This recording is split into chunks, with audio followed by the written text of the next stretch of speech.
should I have Welcome to Media Path. I am Louise Palanker. And I'm Fritz Coleman. And our mission is to safely guide you through an array of visions and vistas, sounds and sensations, which will both entertain and enlighten you. Where does the tour stop off? Well, we've got world-renowned, award-winning, soul-stirring photographer, filmmaker, artist, model, builder, storyteller Dan Winters joining us in just a few moments. But first, Fritz and I have our eyes on the media landscape, and we have been taking notes. Fritz, what have you discovered? I'm going big right off the bat Cool. here. Cruella. Ah. Everybody knows about it. It's in theaters, Disney+, HBO Max, Hulu. This is adapted from 101 Dalmatians story. Not a prequel. It's a much more adult, punk 21st century origin story of Cruella de Vil, the villainess from the original tale. Do not take your toddler, do not take your preteen to this expecting to see carloads of cute, spotted puppies. That it ain't. This is Disney's brilliant marketing, understanding that those of us who wore out our VHS tapes of 101 Dalmatians have all grown up, gotten more grizzled, and more cynical. I love this. I went with my daughter, who was seeing it for the second time. Now, this was my first trip to a theater in over a year and a half, and it was just a magnificent release.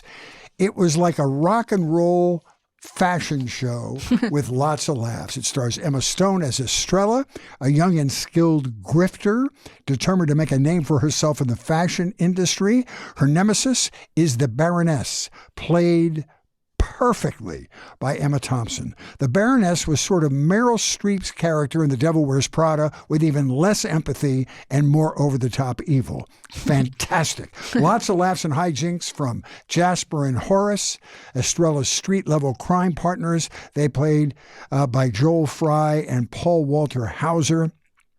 They were two of my favorite characters in the original story, and even more underhandedly funny in this movie. And Weezy, in a couple of our podcasts, we've talked about securing music rights for films. I don't know how they did it here. There were probably 20 major rock and roll hits, including the Stones' Sympathy for the Devil. I think maybe the top or second best rock and roll song of all time. But it really drove the energy and the visuals. I wouldn't be surprised if, just like Wicked, Disney turns this into a Broadway show. I really loved it. So does it show Cruella's multi-layers or give her backstory? Is there sort of an origin story to her evil? Yes.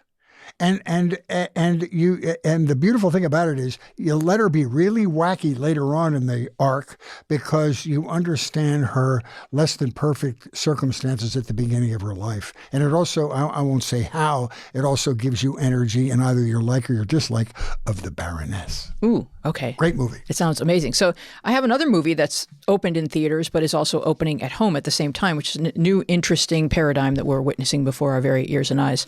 This is In the Heights. Long ago, in a time before Hamilton, Lin-Manuel Miranda wrote and launched In the Heights with Chiara Alegria. It hit Broadway in 2008, where it won multiple Tonys, including Best Musical. The show takes place in Washington Heights, a tight-knit, mostly Dominican neighborhood situated at the top of Manhattan. Here, a kaleidoscope of dreams pulls and pushes a yearning, vibrant community into heartfelt song and dance. The film adaptation is in theaters and streaming on HBO, directed by John Chu. It features a wonderful cast, including Anthony Ramos, Corey Hawkins, Leslie Grace, Melissa Barrera, and Jimmy Smits. The film just pops with color, community, and song. It is at once cozy and big, filling you with warmth, rhythm, and celebration. It's positively the perfect post-COVID theater film celebration, but I watched it at home. Now, if you have gone to the theater, like Fritz has, we would love to know how that felt for you. I imagine this film would be thrilling on a big screen, but I don't feel ready to sit and laugh and sing with strangers. Also, when I sing in theaters, I am escorted out with a flashlight. So, yeah, we watched it at home and we absolutely loved it. It's just spectacular. Well, Lin-Manuel Miranda with Hamilton has changed Broadway. Not only his multicultural casting, but the way he's written the lyrics and the dense hip-hop type lyrics. And you were saying that you find a great similarity in the way that show was written. You can see his progression to the Hamilton score as well. Yeah, he has certain chord progressions and certain syncopations that are just notoriously him, but it's just all great stuff. I think an interesting face-off, an artificial face-off as it will be, is between the Steven Spielberg West Side Story, which is a Latin-flavored story, along with In the Heights, and to see which comes victorious in America's minds. But I think they're both really going to be Can exciting. I root for both? Yes. Do I have to pick a team? Yep. All right. So what else you got, Fritz? All right, I have a nature documentary. I love these because you can watch them with a whole family. All the nature docs, David Attenborough, the Explain series that we've done earlier on this podcast, and this one. This one is called Human, The World Within. It's on Netflix. It was acquired from PBS. Brilliant animation, easy to understand narration, and most importantly, personal stories.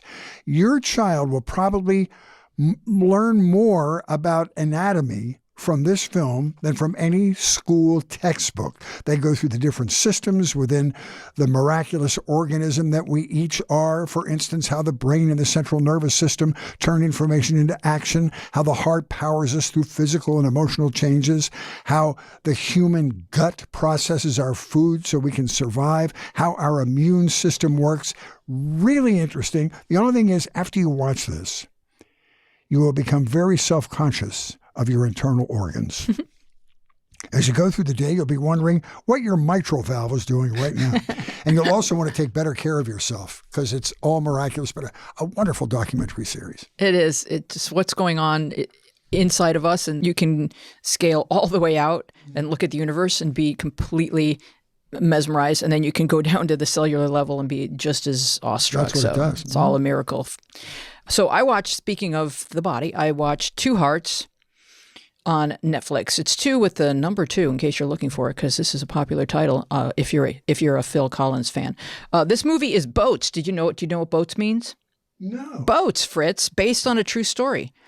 It's an organ donation love story. And I would have said, spoiler alert, but it is based on a book, based on a true story called All My Tomorrows, a story of tragedy, transplant, and hope. So the transplant part comes even before the hope. In parallel love stories, the lives of college student Chris and wealthy businessman Jorge intersect in a profound twist of fate. FYI, the wealthy businessman Jorge in real life is Jorge Bacardi. And you may ask, did rum assault his organs or his colon? And I will tell you, no. He was born with a congestive lung problem and not expected to live past 20. And in the parallel stories of Chris and Jorge, we really don't know who is going to give who a handy life-saving organ. It's very touching. Fill out your donor card. Check that box on your driver's license. You are going somewhere that does not require your kidneys. It's like leaving a book behind on an airplane for somebody else to enjoy. Nice. Great review. I don't really think I reviewed it. I think I just kind of told you what's in the movie.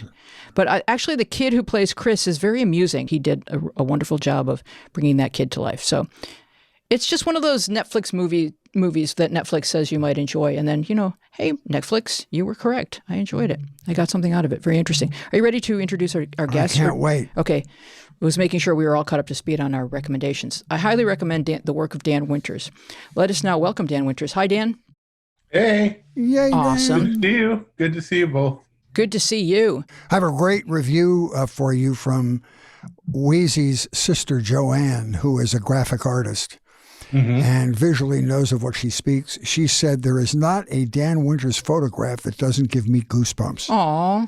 Wow. She's so Pretty cute. good review. Can you put that on some of your business cards, Dan? Yeah, I'm actually thinking about putting that on my business card now. All right, I'm going to tell you a little bit about Dan. Dan's bio is rich and thick. He photographs performers, athletes, world leaders, spaceships, eagles, peacocks, and bees. His Instagram bio reads, photographer, director, illustrator, Nat Geo explorer, model builder, beekeeper, family man. Follow my other account at tone.shortfilm. Dan is making a short film.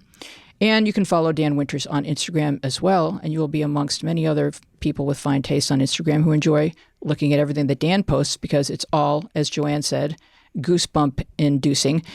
Now, Dan, the latest thing that's happened on your Instagram was that where did this post originate? Were you photographed and filmed Angelina Jolie wearing a family of bees, and where did this first appear? That was commissioned by National Geographic, and it was commissioned the idea was that it would go on Instagram in conjunction with World Bee Day. And so we did a shoot, I guess about a month or a month and a half prior to World Bee Day. And then the intention was that would go up on Instagram, and then later on, images from the shoot would be published in the magazine.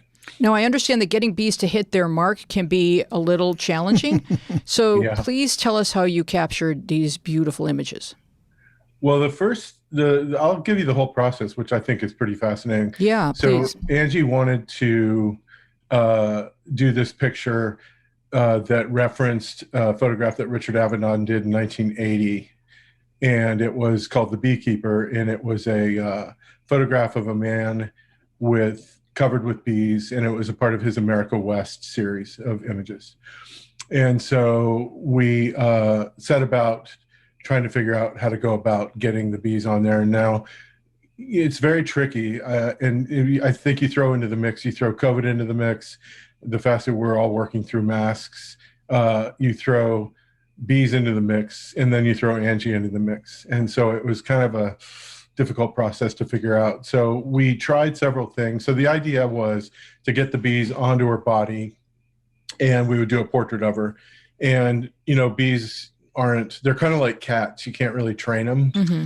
So we did some research, and I found an article that was printed shortly after Avedon did that Beekeeper photograph, where they interviewed the entomologist who was the bee wrangler for that shoot. And he talked about using a queen pheromone. We had tried some other things. We had kind of been led down a couple of paths that didn't really pan out. So my friend Conrad, who I'd hired actually to wrangle on our shoot, did some exhaustive research and actually found the entomologist. He's 90. How old is he? 87. He's 87 years old now. Dr. Gary. He lives up north. He's retired. So we found the guy that had done the Avedon shoot in 1980, and he still had the queen pheromone that he had produced for that shoot. And then, of course, our first concern was like, well, yeah, but is it still going to work? And he said, yeah, it'll work. No problem. Don't worry about it. So the second thing was, a lot of the bees in Southern California are Africanized bees, and they're very aggressive. And so the idea of using a hive, here's the Avedon image. So the idea of using a hive in Southern California, just as a part of an apiary, the idea was, or the concern was, that the bees would be really aggressive, and we need real tame bees. So we found a beekeeper in Carpinteria that raises almost a pure strain of Italian bees, which are the most docile bees there are. And so we got some bees from him, and we used the queen pheromone, and I put it on her body, her neck, on her clothing, on her face. And we got all the lighting dialed in, and then we brought the bees in and had a table sitting in front of her with bees, and she brought her waist right up to the table. And they just started climbing all over her, and she just stood there. I checked the time imprint on the shoot from first frame to last frame, and it was 18 minutes and change. So she stood there covered with bees for 18 minutes, didn't get stung one time. And then the only time she got stung was after we were completely finished and we were walking back toward hair and makeup, and a bee went into her boot. She was wearing these boots, and a bee went into her boot and stung her on the calf, which completely non-phased her. She was just like, oh, I think I just got stung. And you got stung, Dan? Go ahead. You got stung? She got stung once. I got stung 7 times. 7 times? What's the pheromone do, Dan? Well, it's queen mandibular pheromone, and it's basically the product of grinding up a bunch of queen bee heads. And bees communicate through smell, which is why beekeepers use smokers when they work bees, because it masks the danger alert that goes through the hive. So they can't smell over the smell of that smoke, and so the hive stays calm. So the pheromone is basically indicating that there's a queen. And so these bees, they turn very docile, and they were just kind of wandering around on her looking for the queen. Well, you're not just you're a twofer. You're, of course, the world's most talented photographer, but also you're a beekeeper yourself, right? You had to have some expertise in this. Yes, that's correct. Yeah, I started raising bees when I was 9 years old, and I was in 4-H, and I had hives all the way through high school. And when I left for college, I sold my hives to a beekeeper. And then about 8 years ago or so, I got some hives. I have 3 hives now. I'm like a gentleman beekeeper, but yeah, still have bees. And that was one of the reasons. I mean, I've shot for Nat Geo for years, but that was one of the reasons they reached out to me as well, as they knew that I could shoot, a celebrity, and they also knew that I could deal with the bee problem, or the bee, part of it. And in solidarity to her, I didn't wear any bee attire. I didn't wear a helmet or veil or a bee suit or anything, because I felt like, I was going to be right in there with her. But I was handling the swarm outside to get it into the building, which is when I got my stings. Once we started shooting, I was fine. I didn't get any stings at all. So if we go out past the lens, we see the bees that are on Angelina. If we go out past the lens, how many bees are there in your surroundings? A lot. There were probably maybe 2,000 bees. Whoa. In the, a hive, like a healthy hive, is between 35,000 and 60,000 bees. We probably had a couple thousand in there. I'm not sure how many. I actually had thought I should count how many bees are on her.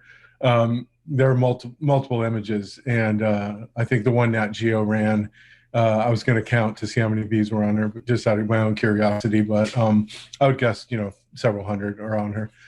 But there are a lot of bees, And one of the problems we had was we used electronic flash to light the portrait, which I always do, or usually always do. But the modeling lights from the heads were kind of making the bees go crazy. So we were working in almost total darkness, which is very difficult to focus and stuff. We had almost all the lights in the place off, so that the bees would calm down, because it's just like moths to a porch light. They were going nuts, flying into the lights and stuff. Oh, so that was a problem I actually hadn't anticipated, but we had to deal with it, on the spot. It worked out fine. The first thing I thought when I saw that photograph was she has one of the most spectacularly beautiful faces on the planet, right? Oh, and gosh. I watched her with the bees, and she was so composed and serene. And I thought, she's saying in a subconscious way, not even the threat of being stung by 2,000 bees can upset my stature here. I mean, I couldn't believe the confidence she showed. But, the message is that these are our friends, okay? Yeah. Well, for those of us who don't have that kind of a relationship with bees, I thought it was pretty impressive. But on this planet, we need each other, and we coexist. Go ahead, Very Dan. much so.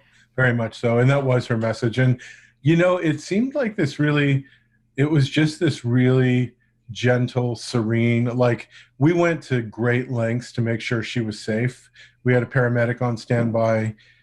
She had done an allergy test the week prior to the shoot, because she'd never been stung as an adult, so we wanted to make sure she didn't have any allergy. Paramedic on set. We had a number of people ready and at a moment's notice to intervene if there was a problem. And I think she felt, and I explained all that to her. I said, we have done every single thing we can to ensure that this goes down safely. You still may get stung, but I can promise you that there's not going to be a stinging event, a mass stinging event or anything. And I think she felt good about it. But what a just fearless woman. I mean, she walked in. That's what I was trying to say. Wow. I know, Fritz. She walked in and she just said, okay, let's do it. Let's get the bees. And it was just, there was never a moment of recoil. It was pure acceptance in the most beautiful way. I've always admired her. I've worked with her before. And it's just like my level of admiration just skyrocketed after that. It was just the most beautiful, simple, gentle moment. It was like 18 minutes. Seems, very short, but I think with a couple thousand bees around, it seemed like an eternity. I didn't want to stop shooting, but I felt like I can tend to be greedy as a photographer, because I like to explore. And this was one of those times where I really had to say, okay, we have this. and we need to stop. Right. And, it's sometimes difficult for me to do that because I know that possibly something that's around the corner that hasn't sort of presented itself yet may present itself. And I'm always ready to react to that. Mm-hmm. But in this case, we got to a certain point, and I was not able to review the monitor either, because there was no time to say, okay, hold tight for a minute, let me go through the shoot. I had to just be confident in my own abilities and just call it, and we got the bees off of her really quickly. And if you speak bee, they were saying, yes, queen. Yeah, exactly. Yes, they were. What's the and women's then getting bee them off initiative? of her was was really hilarious too, because what we did is we took her outside and we had her jump up and down to shake them off, and we used a brush to brush them off of her. And I actually have video of her jumping up and down trying to get the bees off of her. It's really kind of sweet. She's got a big smile on her face and she's completely surrounded by bees, and still is just completely nonplussed by wow. it. It's pretty interesting. What's the women's bee initiative?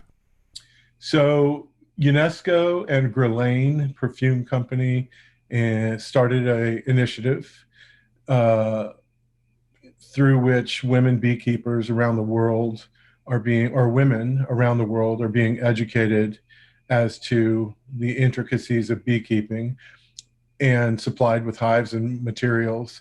And it's a very long-term project and ongoing project. And the idea is that out of these seed apiaries comes the ability of the women to then educate others and to form an economic platform for themselves. And also, obviously, it benefits them, the crops. It's all in agrarian areas, but it's all around the world.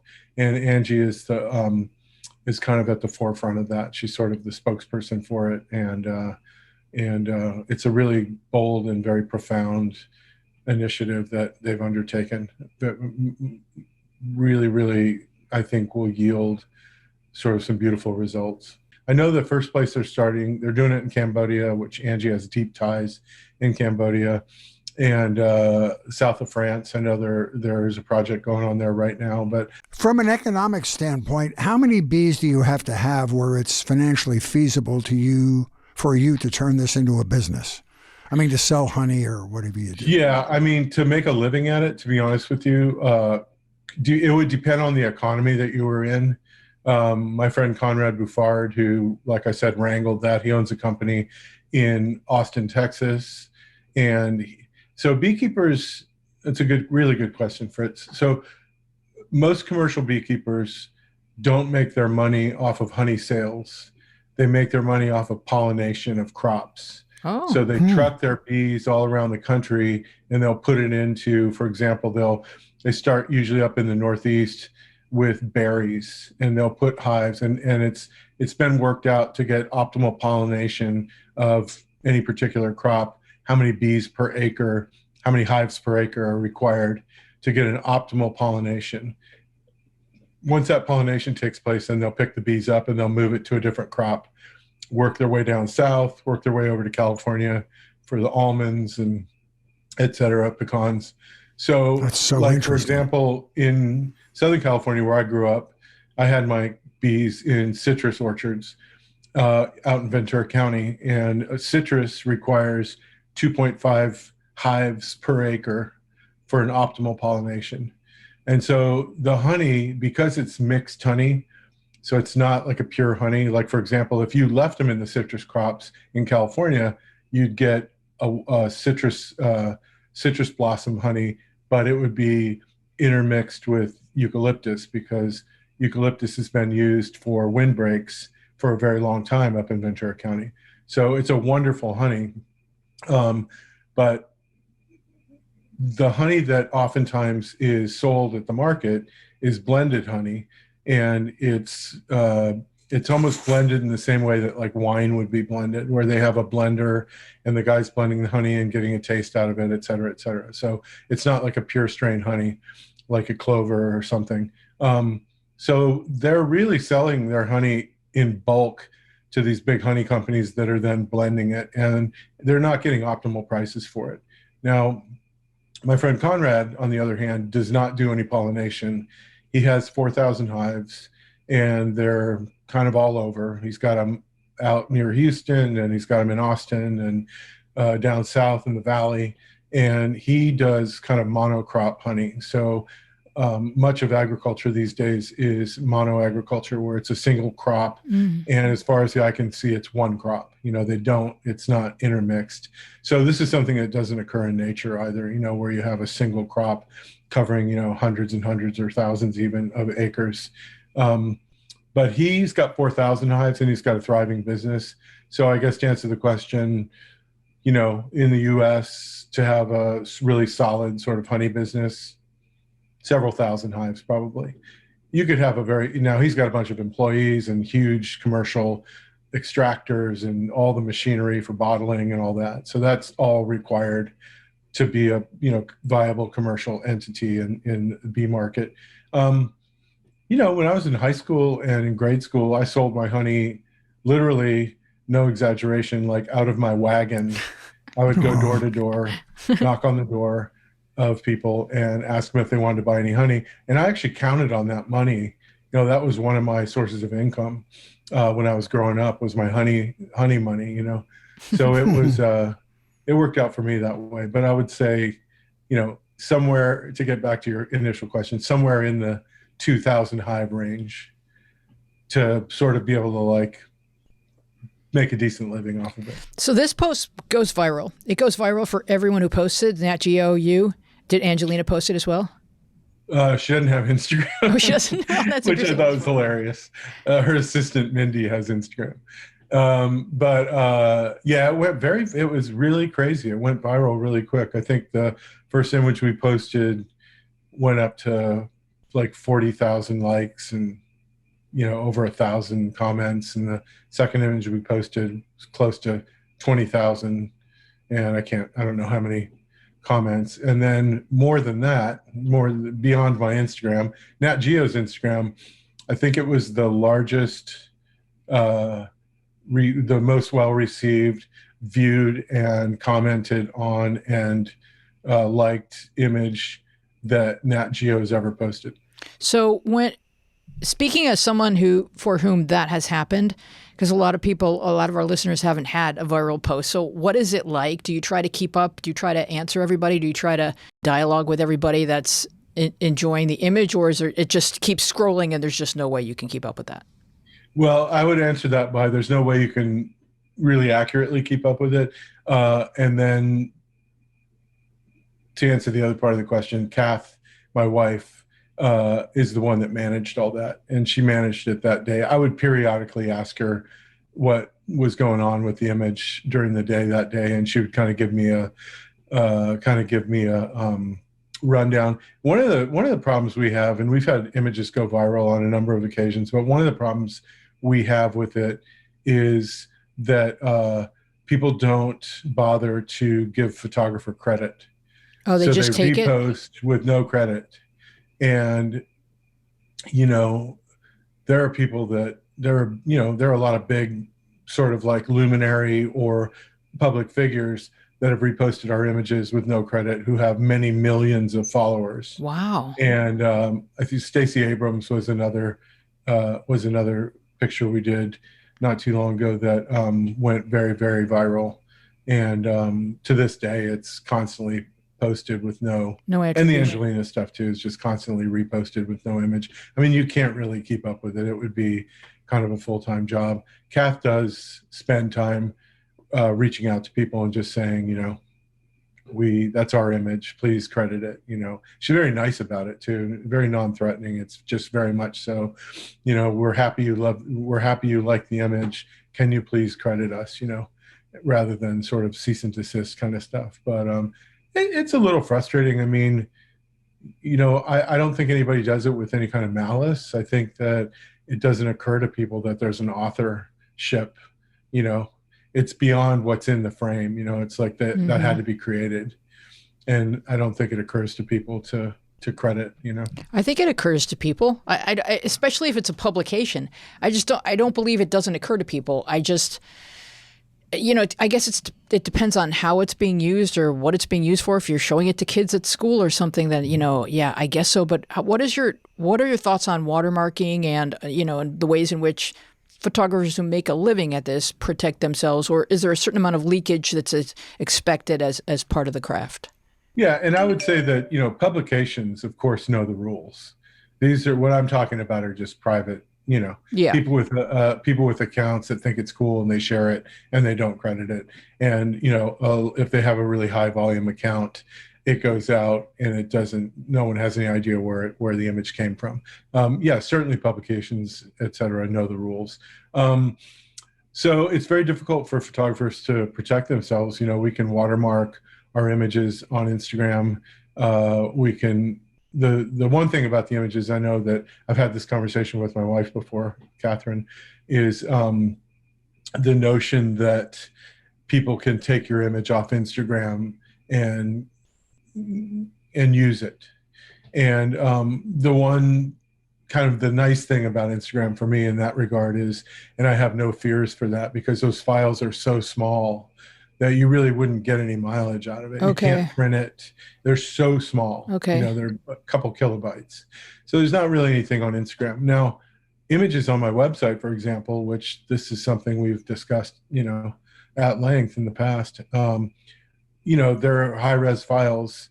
They're still not, high-resolution files. I mean, like the native file out of the camera I shoot with, the native file that comes out of the camera is a 100 megabyte file. That's a massive file, wow. Right? That's a 100 megapixel camera. It's like a 120 meg file, or close to 200 on the 100 megapixel. I think the 50 meg file is 110. The 50 meg camera is 110 megapixel file. 100 megapixel camera is like close to 200 megs. So those are massive files, right? So, if I did a screen grab, off my website, off of a big monitor, I'd have like a 5 meg file. You could make a little print off of it, but it wouldn't look great. It's difficult. It's difficult to get anything offline to actually print and turn into something physical. It's really easy to get stuff offline to use again then online from off of a website or off of any kind of post. It's really easy to get stuff to repost with. But Instagram, if I took one of my Instagram files and put it on full screen on a computer screen, you can see that it's a degraded file already. It's not a good file. They're tiny files, So that's a good thing. It's obvious that it's a violation of your intellectual property rights being the creator of this image, but does Nat Geo have any recourse? For instance, if you put one of those photographs that will end up on the cover of Nat Geo on your Instagram account to promote it for the magazine and for otherwise, do they have any recourse going after these people for a rights violation? It would depend on what it was. I mean, for the most part, I think a lot of it is viewed by probably their legal staff as stuff that's kind of what they would probably deem harmless or promotional. Yeah, exactly. I don't know that I've ever been in a situation with Nat Geo where I've relied on their legal team for anything that's ever come up with us. We've had things come up, but it's never been something that was related to Nat Geo. I would agree with you that they probably would view a lot of that as promotion and be thrilled, I think it would be if it were used in an ad or in some sort of promotional way. Exactly. Then it's like, okay, you'll be hearing from our lawyer. Yeah, that's when it's a problem. And we've had that happen. We've shot bands before, and suddenly we find out that they're selling the photograph on concert T-shirts on their tours. Oh, wow. Which is a total no-no. It's like that's all negotiated stuff when you do shoots. Merchandising is a separate line item. And, if there's no merch deal, and they just kind of like do it, it's, yeah. Well, Thomas, could you please scroll through Dan's Instagram and anything that strikes your eye, Fritzy, or it strikes my eye that we want to ask Dan the story behind the image, maybe we'll do. While he's racking that up, let me throw, you mentioned one of the names that was on my list, Stacy Abrams. I'll mention some other names. and just give me your reaction to your brief experience with them in the photo shoot. Okay. Like Joaquin Phoenix. Joaquin is a really quiet, kind of shy, very introspective, I would say introverted a little bit, methodical person. And I don't think that being in a still photography situation is comfortable for him. Like many actors, they would rather have a task. And usually what I'll have to do is just say, look, I know you'd rather sort of have motivation and be doing something, but let me just talk you through this. And that 99% of the time, nearly 100% of the time, is a relief to people, where I just say, just sit tight, let me just talk you through this. And so I could tell when Joaquin got in front of the camera, he felt a little bit awkward. And when I started to just kind of talk him through it and just breathe, give me your head in this direction, chin down a little bit. Good. Hold that right there. That's good. Kind of just talking him through it and being there for him. And I do that a lot with actors. And I've actually had a lot of actors thank me for not expecting them to generate content, just like at telling them what I need, just directing them essentially, which is they're very used to being directed as it is. Yeah, they are. Let's talk about Willie Nelson. Willie, coolest guy ever. Yeah, just the coolest guy. I actually have a funny Willie story. I smoked pot with Willie, and you should not have. That's like been that kind with of the Dalai Lama. You should not have been that kind of an influence on Willie. That's so I know. I brought it. Dangerous gateway stuff, Dan. No, it was crazy. Him and Leon Russell were in the bus. Oh Lord! Oh wow! It's a long afternoon right there. Yeah, and Mickey Raphael, his harmonica player, came out of the bus and said, "Oh, Willie wants to talk to you." So I said, "Oh, okay." I went in, and they were sitting down in the bus, and I sat down with them and started chatting while Leon was rolling a joint. And I don't even smoke pot, but I figured, like, if I was gonna smoke pot, serve the client. Willie would be a good person to smoke pot. It's a good place to start. Well, this is such flawed thinking. It's not even funny because it was like the strongest. I mean, I took two hits off of it and then just passed it. But I got that under my belt, though. I smoked pot with Willie Nelson. I thought that was kind of cool. That is excellent. Yeah. But I remember you talking about how you guys were up in Bakersfield and you took him. The shot looks just ethereal, but you actually are in a parking lot? No, we were in a field next to a Walmart. Yeah. Okay. Yeah. Yeah. So Buck Owens has a venue up in Bakersfield called Crystal Palace, and it's a country venue. And Willie was playing there that night, and Leon was playing with him and also opening for him. And so we got there, and I checked in with Willie, and I said, I need to set up gear, and I'll find somewhere around here to do it. And so that field, it was just this wonderful kind of empty field. And, if you look around, I always feel like it would be really neat to do 360-degree photos of my photo shoots. Oh, yeah. Because I only give you sort of like what my frame holds. I don't give you the context. That's all that's required. But yeah, it worked out really well. You got one, Fritz? Yeah. I want to go back to the stars. Al Pacino. Oh, incredible. I was nervous for that one. I don't remember ever being so nervous as I was for the Angelina shoot of any shoot in my entire career. And I told her that because there were so many things that had to go right. And that's so many things that I had no control over that had to go right. Al Pacino wouldn't have done the bees. He would not have done the bees. But it was kind of amazing because, it's like, I'm a film fanatic. I watch film constantly. It's my favorite art form. And I, of course, am a huge fan of him.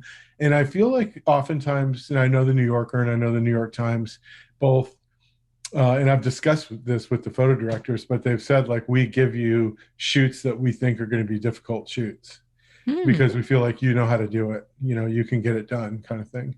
And the Pacino one was, I think the photo department felt like, it could be difficult, it could be problematic. So, good luck kind of thing. I mean, oh my God, he gets there. He was a little late, apologetic, got him right in.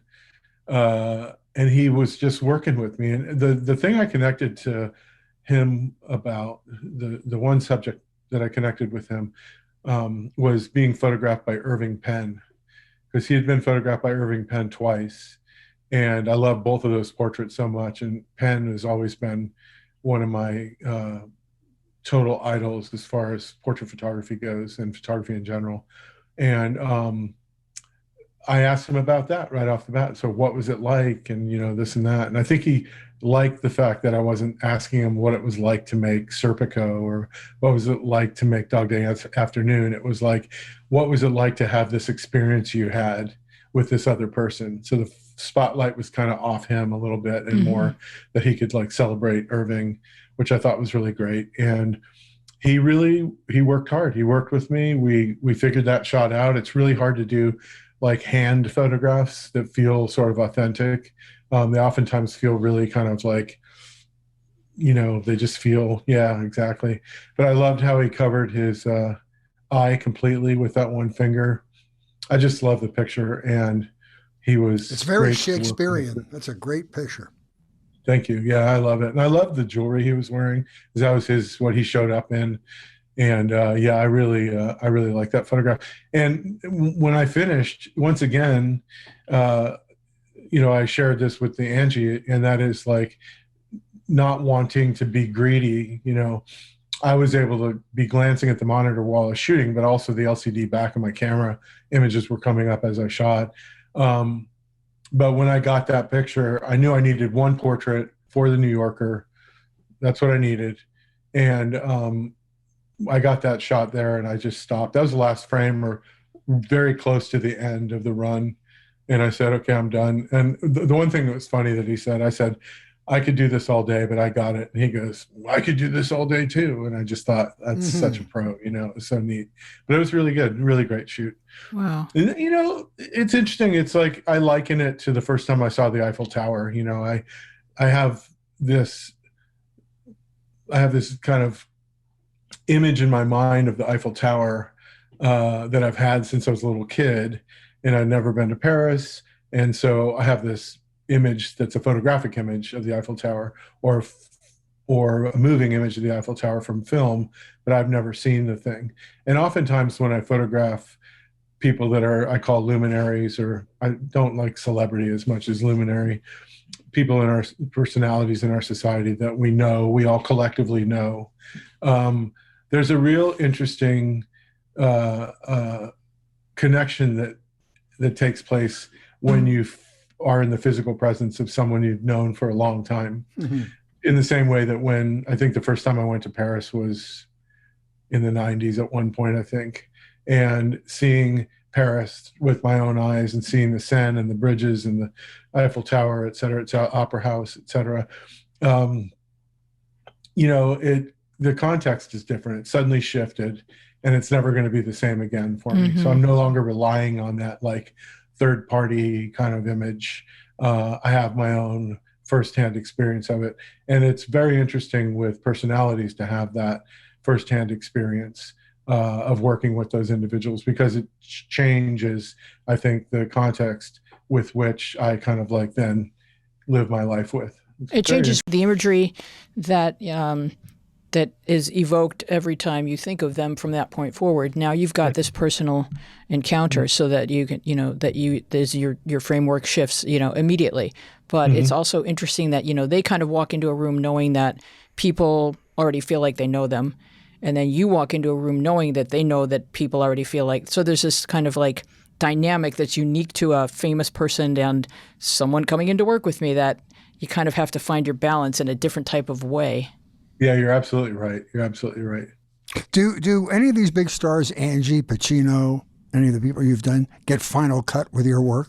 Say absolutely no, I don't want that publicized or anything like that? So Pacino, absolutely not. I mean, I could probably make a billboard on Sunset Boulevard and he would Is absolutely not. With Angie, it varies. Usually what I'll do is I'll give the person a number of images for approvals.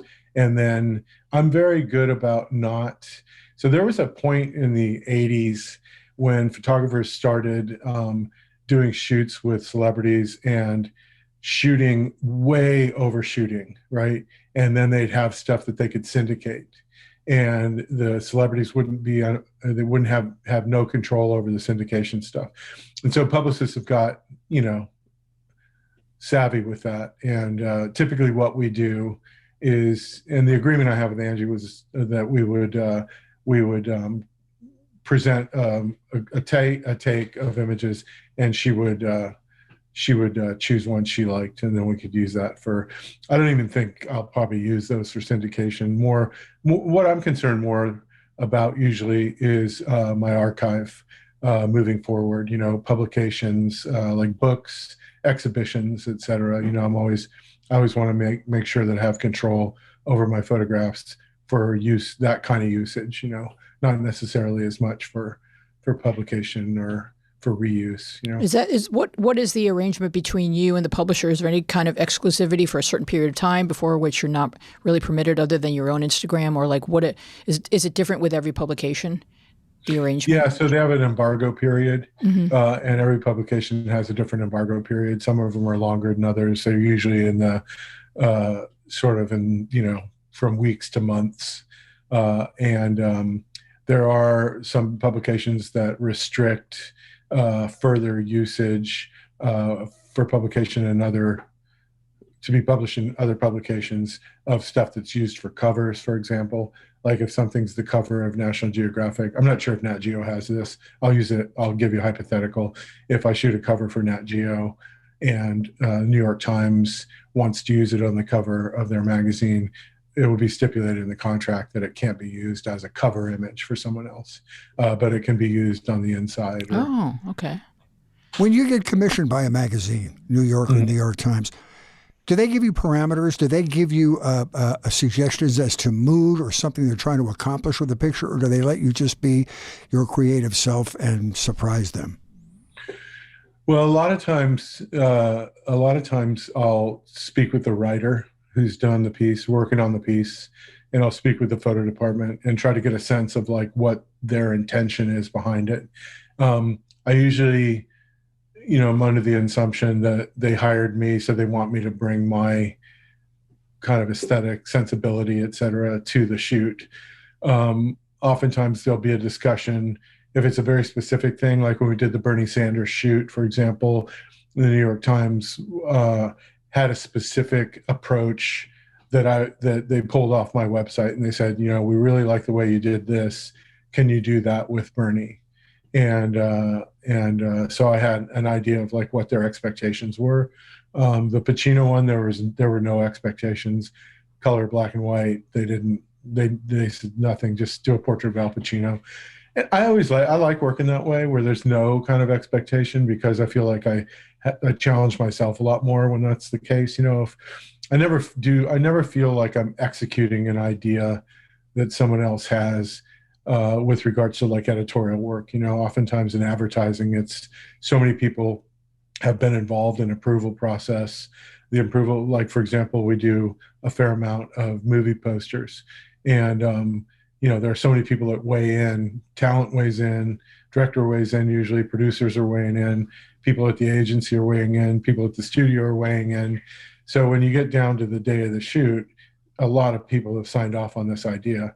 So I'll usually always do the idea and then see if I can bring more life to it, and see if I can bring something else to the idea.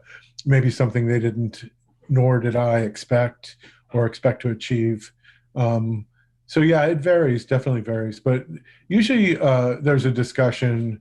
Oftentimes the website comes up, oh, we saw that picture of Al Pacino. We really love that.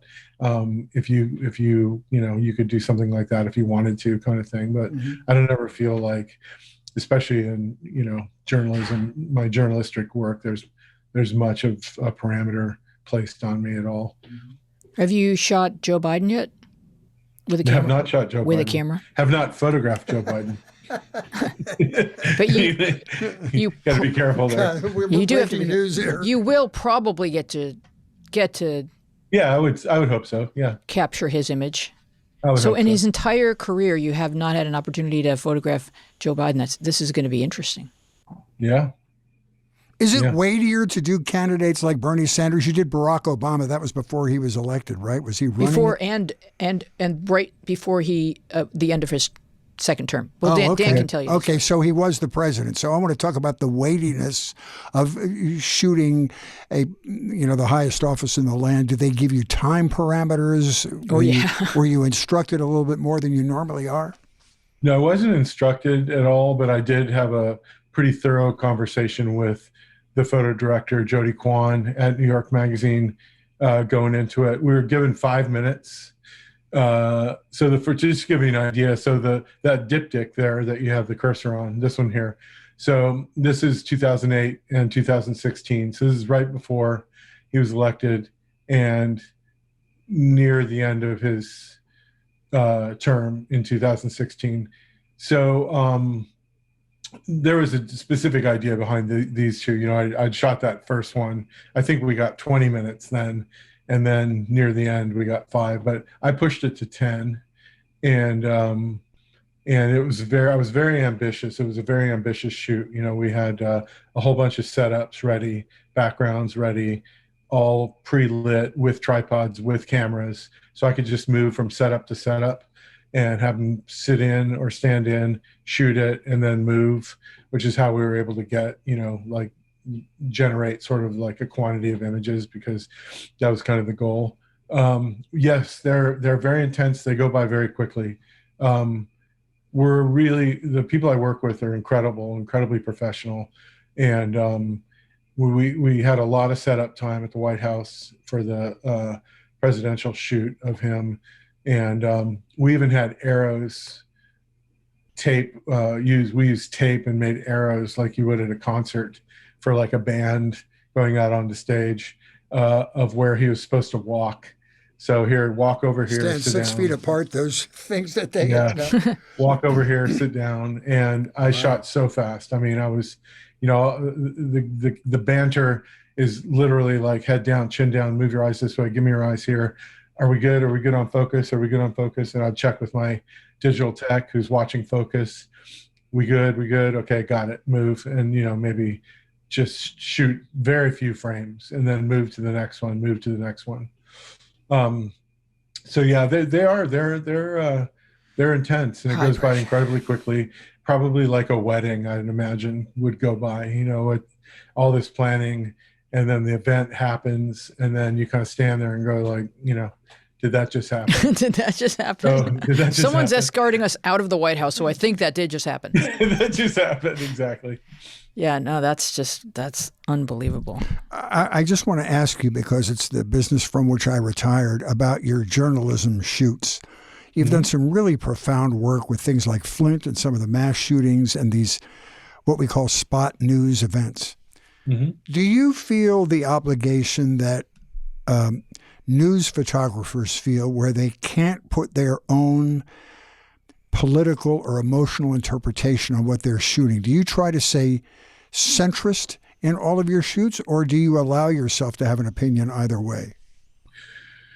Well, I mean, I feel like, this subject, it's difficult, isn't it? Because I definitely have strong opinions about things. And I definitely would, for example, I would,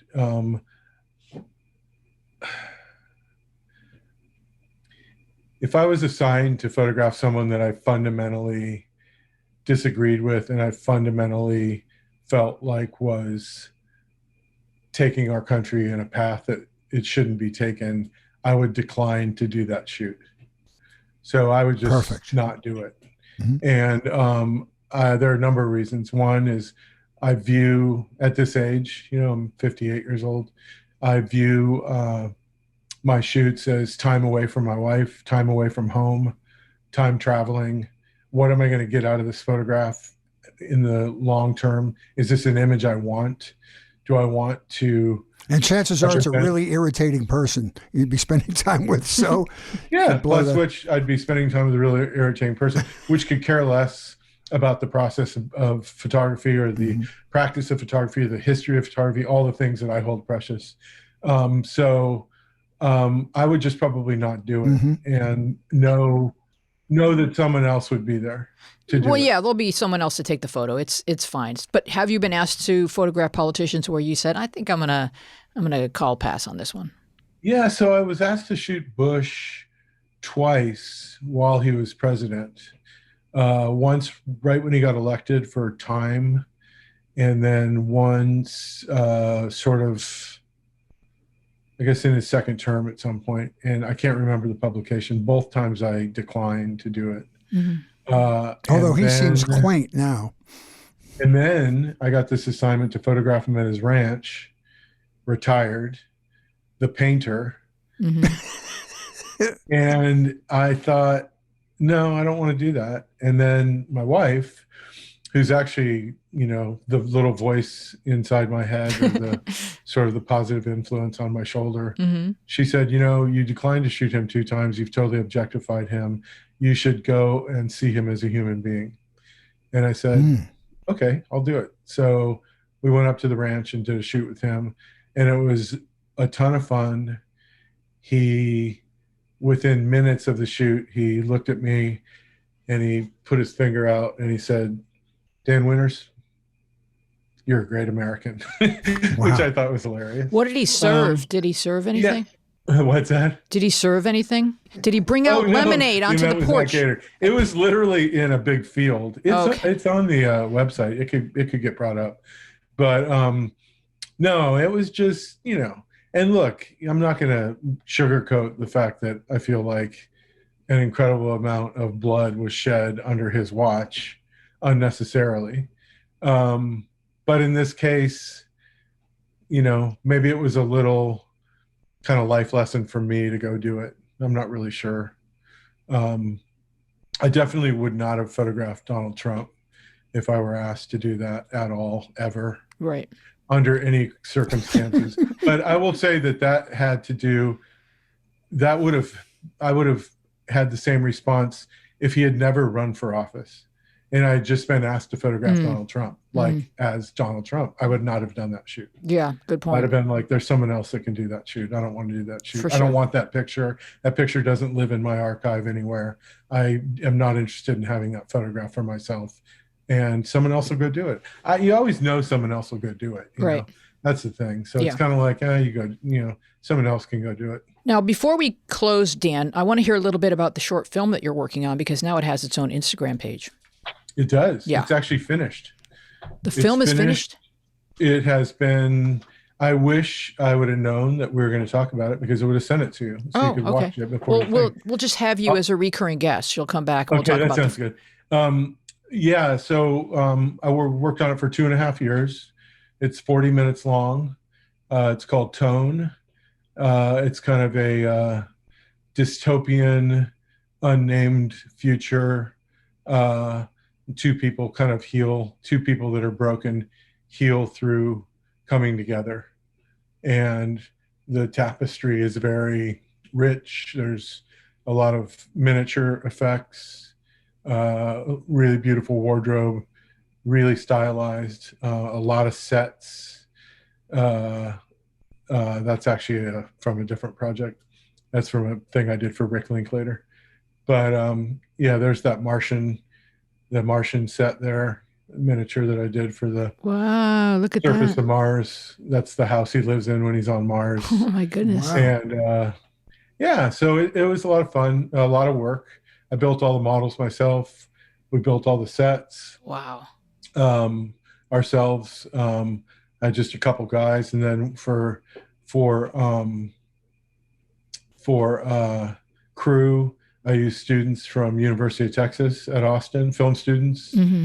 So hanging out with a bunch of like kids in their early 20s is such a wonderful, beautiful, energizing energy to be around.